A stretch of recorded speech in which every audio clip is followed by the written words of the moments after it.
In November of 2019, so let's rewind a little bit, pre-pandemic, LSU's right in the middle of, they're just coming off of beating Alabama in a national championship year. Everything's right in the world before everything fell apart, right? November of 2019, there was an article that was published. It was a study that was trying to investigate a new phenomenon, something that's been kind of stirring a little bit more, especially in young people. They were trying to pay attention to what was going on with the rise of anxiety. Seems like it's something that wasn't around as much some 30 years ago. At least it wasn't talked about as much 30 years ago. But this study concluded that students, or young people between the ages of 13 and 18, that a third of them would deal with an anxiety disorder, which was an exponentially greater number than 30 years ago. And what they were trying to do is that this one psychologist, this Harvard psychologist, was trying to break down what is it, why is it that this is the case. And I think we all could kind of associate with these kind of things. This isn't just for our young people, but I think this is something for all of us if we really reflect that, quite honestly, we get anxious more today than we have in the past. And there's a few reasons why. The first one that they laid out was, honestly, if we look at it, there is a higher standard today on a lot of things. And with that higher standard comes a lot more pressure.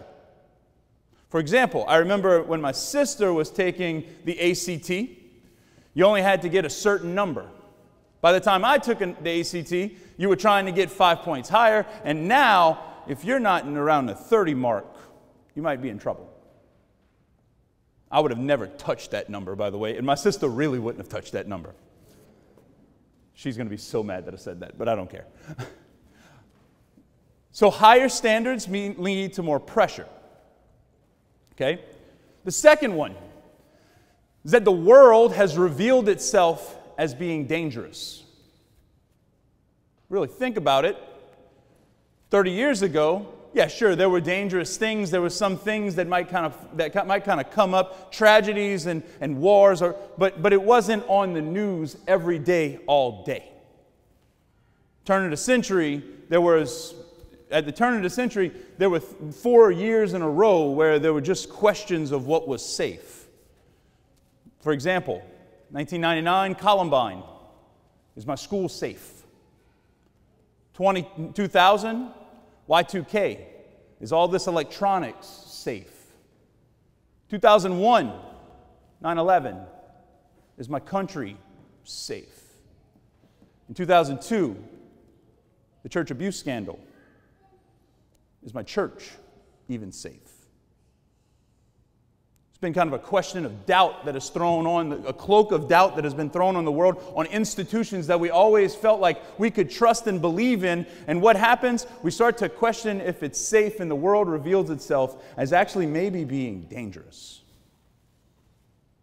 And fire drills are replaced with active shooter drills. A third thing. When I had a bad day at school, now this is only 13 years ago I graduated high school, 14, whatever it is. That's why I didn't do math. But if I had a bad day at school, all I had to do was come home and close the door.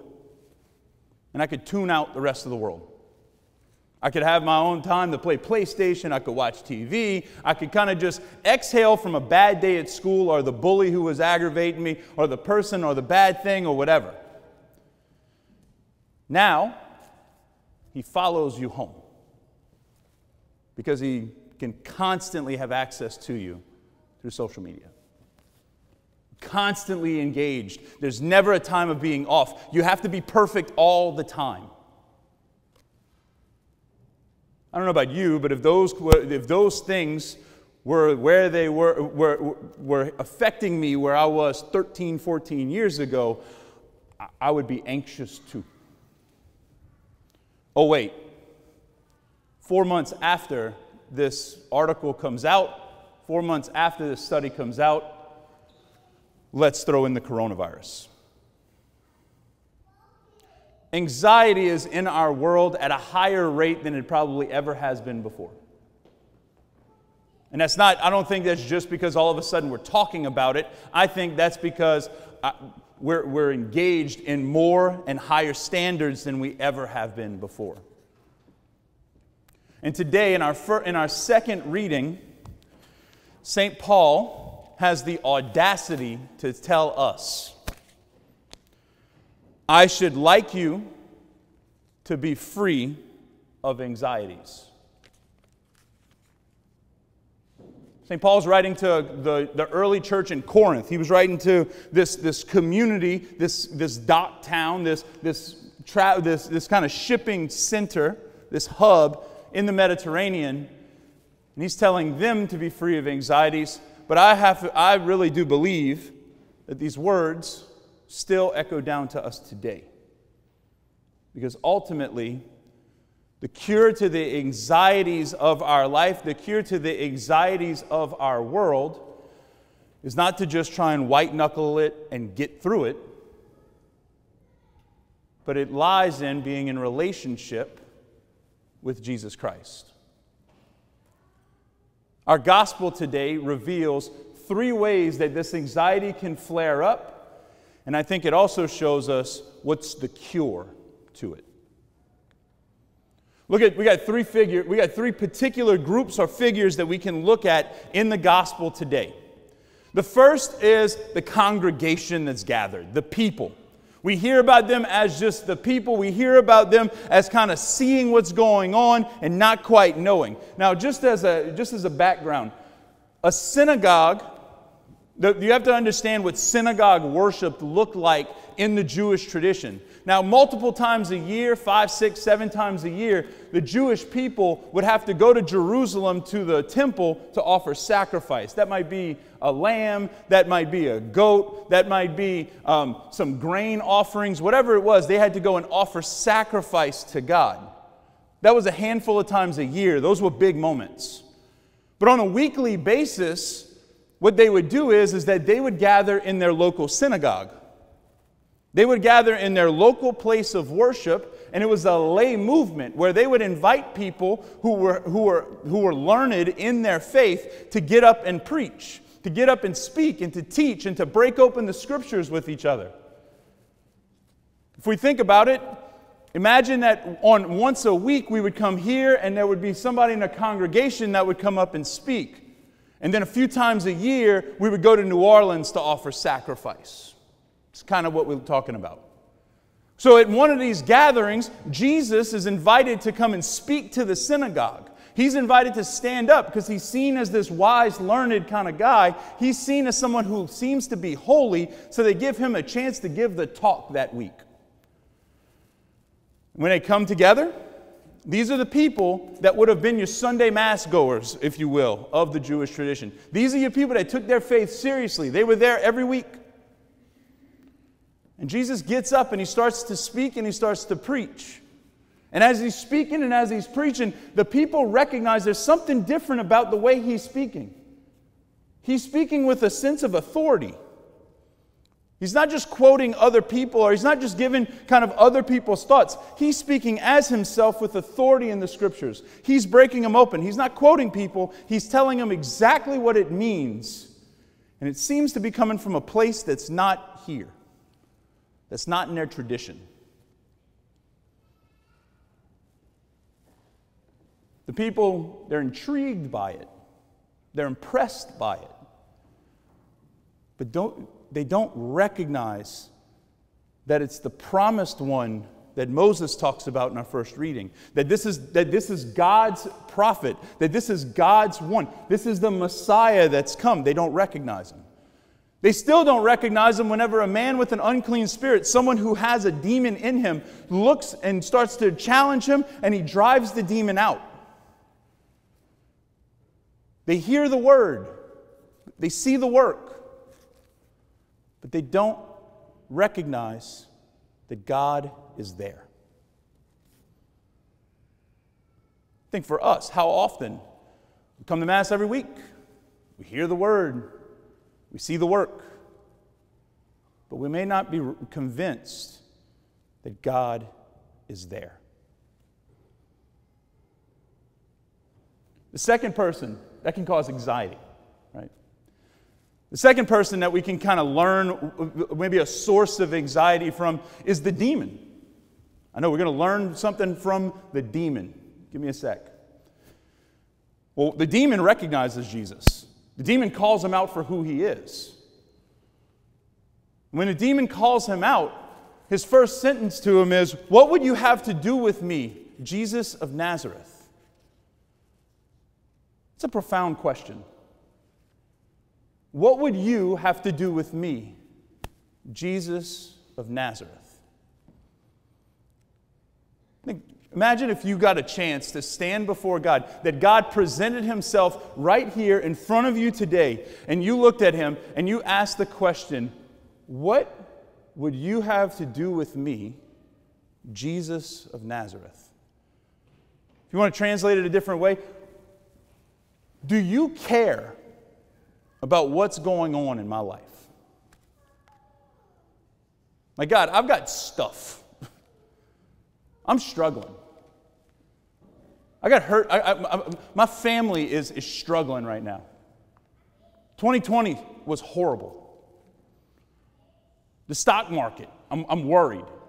The drilling moratorium, I'm worried. The next step in this, in whatever's going to happen in our culture, I'm worried. Do we believe that God cares? The demon recognized that God cared, but do we believe that God cares? So do we believe that God is there? Do we believe that God cares? The third person that we can learn something from with anxiety, with this theme, we can see how it kind of plays out, is the man who is possessed. Now, Scripture scholars will kind of talk about different ideas of what this scene might have looked like, but after reading it and kind of praying with it, I can't help but believe what it might have been is that this man was there with an unclean spirit, and the unclean spirit spoke out in recognition of Jesus. That the unclean spirit within the man was the thing that called out to Jesus and said, "What would you have to do with us?" But the man seemed to be just kind of standing there passively. Think about this. He's got an unclean spirit. He's got a demon. He's possessed. And he's standing there listening in the synagogue passively. How often do we grow comfortable with the demons that we have?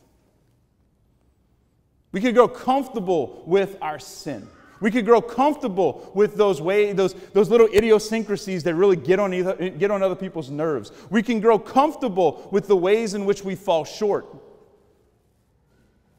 Whether it be laziness or a lust or gluttony or whatever it is, we could grow comfortable with these things and just kind of sit back and let it run its course. And just kind of say, I am who I am, and that's it. Now, you know what? I don't have to be anything greater. I don't have to drive this kind of stuff out. But that's not what God is calling. Because Jesus looks at the man and drives the demon out of him. He frees him from that captivity.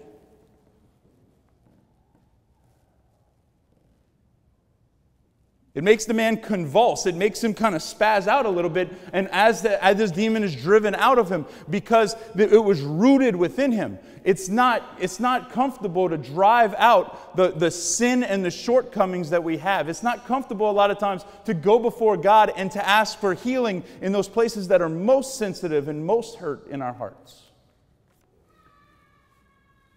And that can cause anxiety.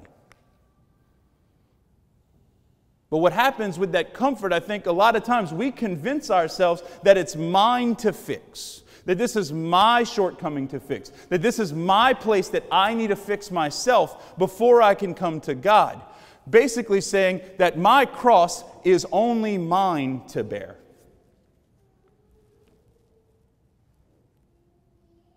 So is God there? Does God care? And is my cross mine to bear? Whenever this is how we experience the Christian life, a lot of times we can feel like we have to prove ourselves. We can feel like, oh, we try and keep the Christian life, we try and keep Jesus Christ at an arm's length from us. Because it's comfortable. You stay over there, I'll stay over here. But that's not how God intends for us to live the Christian life. In the year 2020, as crazy as it was, the most Googled line of Scripture, people always have these like most popular whatever in 2020, most popular songs of 2020. All this stuff kind of comes out in January of the next year. The most popular Scripture of 2020 was Isaiah 41:10. Oh, yeah, y'all know which one, right? Isaiah 41:10. We Catholics, never mind. All right, Isaiah 41:10. Fear not, for I am with you. Do not be dismayed, for I am your God. I will strengthen you. I will help you. I will uphold you with my victorious right hand. Doesn't that tell us something about where we are right now as a culture? You might not be there, but I think it speaks to where the heart of our culture is right now. When the most Googled Scripture of 2020, of the last year, is fear not, for I am with you. Pope Benedict said it this way: being Christian is not the result of an ethical choice or a lofty idea. Being Christian is not having your head up in the clouds or being worried about just trying to act like a Christian and doing the 10 Commandments and that's it. He said being Christian is not the result of an ethical choice or a lofty idea. He said being Christian is about an encounter with a person, that God would be with us and lifting us up with His victorious right hand. When we're in relationship with our God, it gives our life a new direction, it gives us peace, and it drives out anxiety. We can exhale. Best analogy I can think of for it. As a kid, every one of us has had a nightmare. And when you wake up as a kid from a nightmare and you're panicked and your heart's racing and you're worried, what's the first thing you cry out for? Mama. Where is my mama? Where's my daddy? Where is my parent?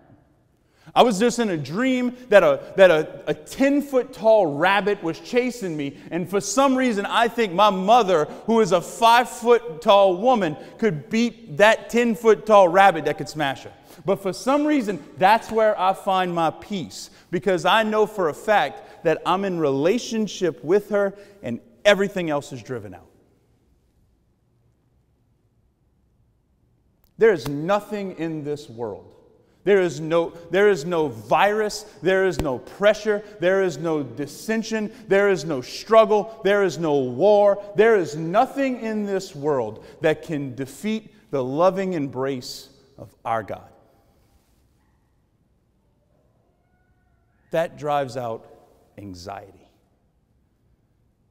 That brings peace to the heart. Today we come to Mass to let God embrace us. We come to Mass because Jesus is who He says He is. He is God incarnate. He is there. He does care about your life. And the struggles of your life are not yours to bear. May we today be embraced by our God, not just as a set of ideas, not just as a moral code to follow, but as the Father that He is. May we be embraced by our God so He can drive out all anxiety.